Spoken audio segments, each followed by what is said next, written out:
Hello everybody, welcome back. Let's have a look at some of these coins. We'll have a look just at Bitcoin just as an overview, but we're going to focus on XRP this time. So with XRP we've got a couple of things to look at. So we're back within this blue box zone here, and this blue box is the daily, and currently we are beneath the 200 exponential. This is kind of classic reaccumulation. This is what I was expecting to see before we had this giant dump. I was saying to people on the channel, we're going to reaccumulate eventually around the 200 exponential, with or without, you know, all this crazy stuff that happened.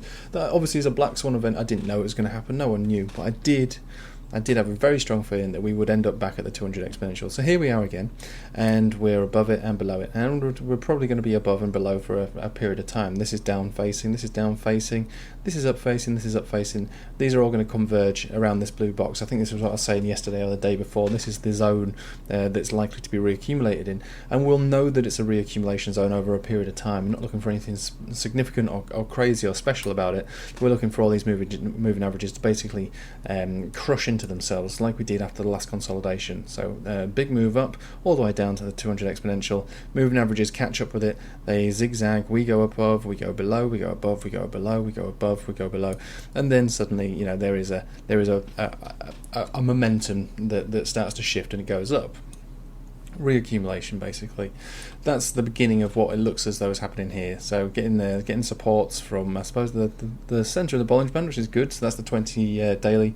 Getting rejections from the 50 exponential. These are all very, very particular and very obvious. I'm not saying obvious to trade, but I mean they're clearly getting rejections from these moving averages here, and trying to remain above this zone here, which is the 200 exponential. So again, you know, there is method to the madness of this chart, which is why I'm still looking at it. I'm not going to forget about it because people are delisting it or suspending it. You know, it's still a chart to be traded, and that's fine by me. And so long as there's method to it, I'm in. You know what I mean? I'm in. Doesn't mean that I'm buying it here. It means that I'm monitoring the situation. And if this does appear to be a reaccumulation, and again, reaccumulation can take a while. How long did it take for this one to happen? We'll measure it from when we first hit the 200 exponential to when we left the 200 exponential. There's a 63-day period. There's a 2-month period before we finally started to have liftoff. So I'm not expecting any massive thing now. I'm looking for confirmation over a period of weeks, probably, for XRP.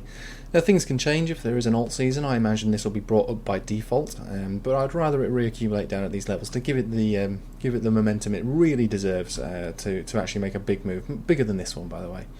But for the moment, you know, very early days. So we'll have a quick look at some of these other indicators, considering what happened to us yesterday. So we have a sell signal here. We still look like we want to come down. 200 exponential, we're beneath it. So I would imagine that this is going to, it's going to play out a range, a relatively dangerous, deadly range. For an accumulation period, it could be as much as 40% up or 40% down. Very difficult to get involved and very difficult to trade it. We'll have a look at some of the smaller term time frames on this one. And again, rejected from the center here on the 4 hourly, but you know, a bit of a buy signal, but money's clearly trickling out here. The stronger signals were these sell signals here and here. So even though this is a signal in itself, it does appear to be negated at the moment. And we'll just go to an hourly really quickly. Hourly sell. So yeah, it's a difficult one, really. It's a very difficult one to call. The longer term time frames are clearly going to be a sell. Yeah, it's a sell here. So you know, this is classic reaccumulation, which is what I was saying, with or without any fancy indicators. It basically is exactly the same position that I would view it on without any of those fancy little things there. It's basically going to reaccumulate, which means it's going to be very difficult to trade, but it means that it's going to take time, and when that time is finally played out, it's likely to be ready for a big move, but not until then. So we're going to get mixed signals with buyers and sells and buyers and sells. Very, very difficult to trade, but when in an accumulation phase, the right thing to do would be to accumulate it, okay? The problem with that is that sometimes in an accumulation phase it can have a relatively large range. This was an accumulation phase all the way up from here, all the way down to here, which is a 24% range. That's before it even had its volatility. It had no volatility at that point. It was essentially considered to be a dead asset, reaccumulating around those zones. This one wasn't quite so bad, so reaccumulating from here, which is the low, well, that's not technically right, is it? We can measure this as the low. Reaccumulating from there to perhaps the high of here, which is at 18%. So different. There was an upwards momentum here, and there was a shift, and we were above the exponential, so it was a less volatile range.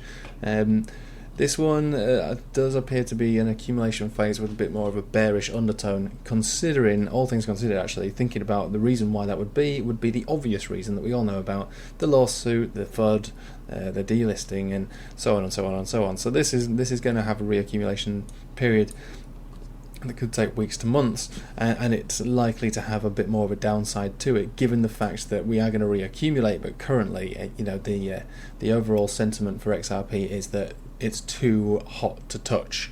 Do you know what I mean? It's an asset that carries more risk than it would do normally, and more risk than other assets do.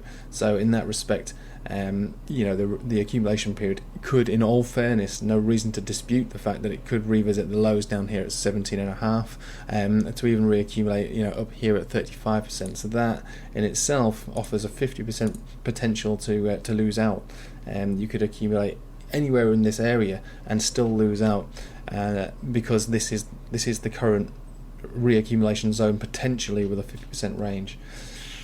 Dicey, hot. I can appreciate why I don't want to. You can appreciate why I don't want to reaccumulate at this level. I need more confirmation, which takes more time. But we'll keep it on our radar. We'll keep looking at it. Anyway, if there's any questions you've got, you can join my Telegram. I might be able to answer you on there. But if you really want to get in contact with me, join my Patreon channel. Obviously, there's a small subscription for that. But I will make the effort to respond to any comments and messages that you send me. Thank you for watching. I hope you have a nice day. Take it easy.